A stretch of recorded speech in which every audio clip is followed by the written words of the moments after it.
What's up, everybody? I just got something special in the mail today. That right there is a factory sealed silhouette premium case with a chance of having that McLaren 720S premium car inside. Let's get this thing open.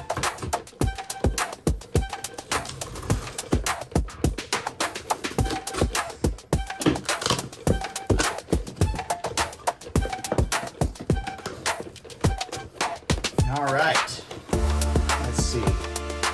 We've got that Mazda RX-7 FC Pandem.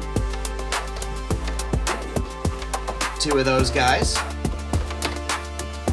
We have the RWB Porsche 930. Two of those as well. Two of everything, really.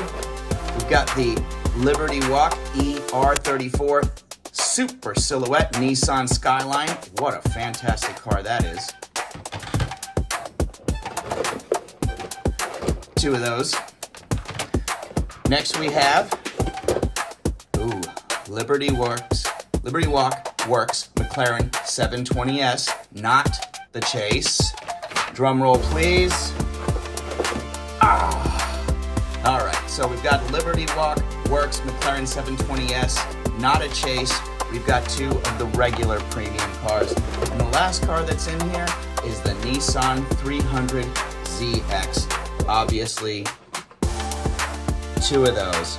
A little disappointed that there's not a Chase in this pack, but very excited about this series. Very cool cars. Can't wait to crack a few of these open since I have two of each.